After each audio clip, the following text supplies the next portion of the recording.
Well, hello, cake family. Let's get started on how I made this amazing Jackie Robinson Brooklyn Dodgers cake.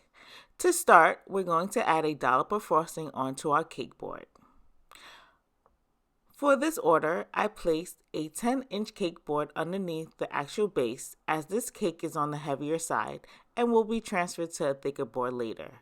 We want to make sure that the first layer sticks to the board. For this recipe, we made 3 10-inch chocolate cakes and serrated the top of each cake for an even flat layer. This chocolate cake will be paired with my easy-to-make chocolate mousse and fresh strawberries. For more information on how to make both recipes, check out my website, bakewithmel.com, and I'll be sure to put a link below. You're going to add a ring of chocolate ganache frosting around the edge of the cake, and about 1 cup of chocolate mousse to each layer be sure to smooth out the top before adding the fresh strawberry layers. You want to make sure that you smooth it out and not disrupt the ring that you created so that the mousse stays inside. As you can see, I'm just smoothing it out, making sure that it goes all around the ring and that it stays as flat as possible. Next, I will be adding in the fresh strawberries. You want to add about a cup of fresh strawberries to this layer. You want to eyeball it out just to make sure that it's enough. First, as you can see, I am smoothing it out first before I add a little bit more because I want to make sure that it doesn't get close to the edges of my ring, but enough so that each guest that's eating this cake will be able to enjoy as much of this fresh strawberries. Next, you're going to add on the next layer, create another ring as you did before, as well as the chocolate mousse.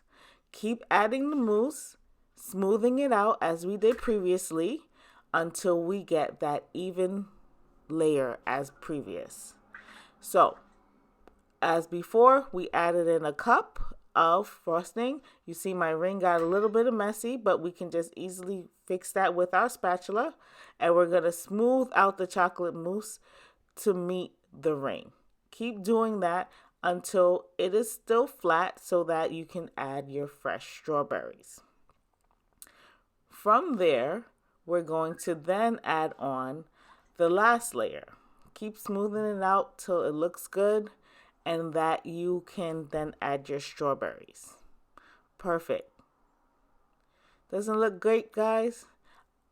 Now, as you can see, all layers are on top and we are just smoothing out the sides of the cake and doing something as we like to call a crumb coat.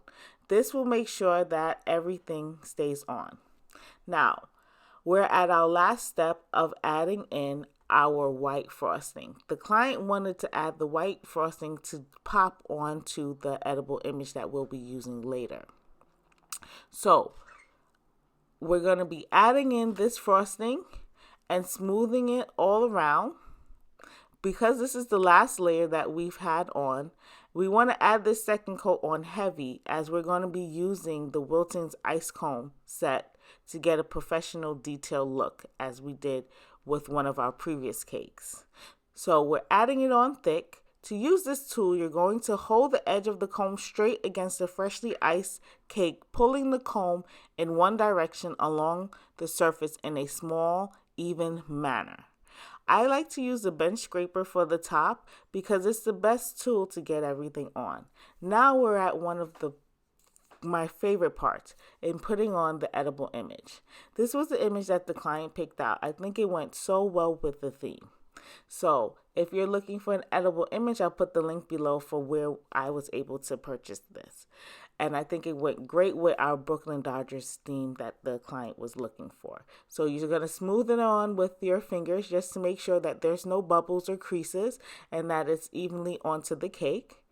And then I just made a nice border to go around the edible image so that it just put a great appeal for the cake. This is a 1M Wilton's piping tip that I use, and I'm just going up and down very slowly with a medium pressure onto the cake so that it is easy to do yourself. So just a medium pressure, up and down, up and down, up and down, until you go all around the cake. And then I added in some strawberries because we had strawberries in the inside. I thought it was a nice garnish to go on the sides of the cake. So there you guys have it, my Jackie Robinson Brooklyn Dodgers cake. I hope you enjoyed this video, and please subscribe if you haven't already.